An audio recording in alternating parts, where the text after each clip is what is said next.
Good day, peoples. How are you? Қайырлы күн, оқушылар, қалдарыңыз қалай? Бүгін біз Smiles Grade 3 People's Book кітабындағы 77-ші беттердегі жаттығуларды орындайтын боламыз. Бүгін бізде checkpoint, яғни өзіндік жұмыс. Exercise number 1. Бірінші жаттығуды орындайық. Look and say.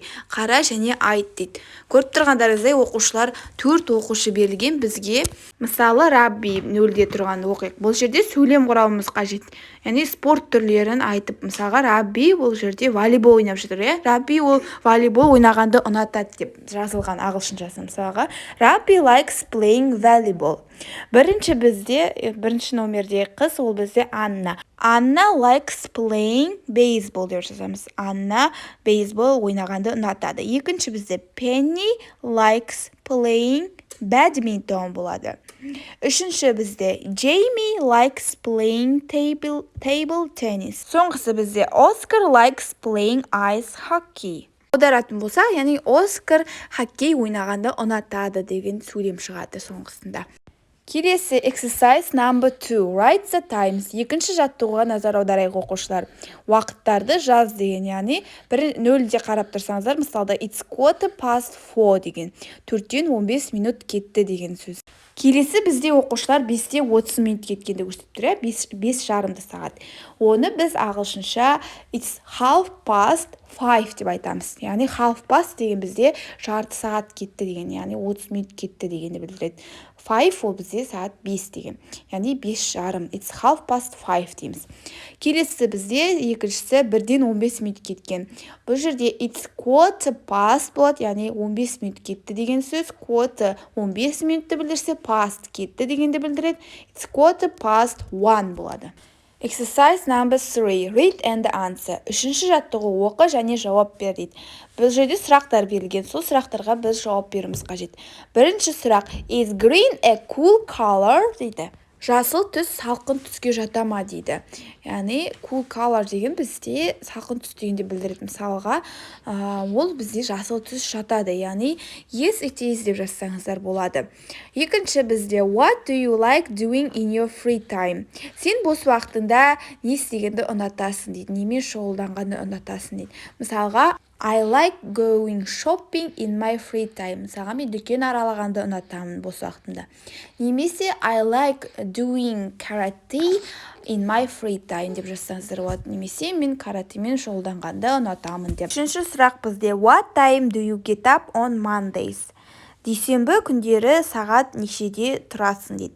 Мысалға, сағат 8-де тұрамын деп айтатын болсақ, I get up at 8 o'clock on Mondays деп жазамыз. Төртінші сұрақ, which musical instrument do you have to plug when you play it? Қандай музыкалық аспап, яғни ойнаған кезде жұлып, яғни шертіп ойнайды дейді. Бұл бізде мысалға гитара, және де домбыра, және жетіген аспаптарын жазсақ болады. Яғни гитар, домбыра, жетіген деп жазсақ болады. Енді келесі жаттығу оқушылар бізде exercise 4 make sentence. Төртінші жаттығу, бұл жерде сөйлем құрап жазуымыз қажет. Бізге сөздер берілген, сол сөздерді тиісті орнына қойып сөйлем құрауымыз қажет. 0-де мысалға көрсетілген we never get up late. Біз ешқашан кеш тұрмаймыз деген, Бірінші сөйлемде I болады бірінші. I always одан кейінгі сөз. Go shopping болады with my mom. Мен әрдайым дүкен аралауға мамаммен, яғни анаммен бірге барамын деген. Екінші бізде I деп басталады бұл сөйлемде, мен деп. I never go to bed late болады. Үшінші бізде they деп басталады сөйлем. They sometimes read a book. Олар кейде кітап оқиды деген. Төртінші бізде he деп басталады сөйлем. He sometimes, ол кейде деген, goes to the gym. Ол кейде спортзалға барады деген. Бесінші бізде do you always watch TV at night болады. Do you always watch TV at night? Сен әрдайым теледидарды түнде көресің бе деген сұрақ. Соңғы жаттығу complete, яғни толықтыр деген. Бұл жерде бізге берілген 6 сөз түрі күлгін түсте. Сол сөздерді біз сөйлемдерге тиісті орнына қоюымыз қажет. Мысалға, біріншісінде I get up. Get up сөзін қойған. I get up at 7:15 every morning and have breakfast. Мен сағат 7-тен 15 минут кеткенде әр таңда таңертең, яғни таңғы асымды ішемін дейді. Then I go to school. Одан кейін мен мектепке барамын. I usually to school дейді. Мен әдетте мектепке барамын дейді. Қалай барады? Walk, жаяу барады. Бұл жерде walk деген сөз жазамыз. I usually walk to school. In the afternoon, I always do my... Мен күндіз, яғни түстен кейін әрдайым өзімнің немді орындаймын дейді, үй жұмысымды. Яғни homework болады бізде.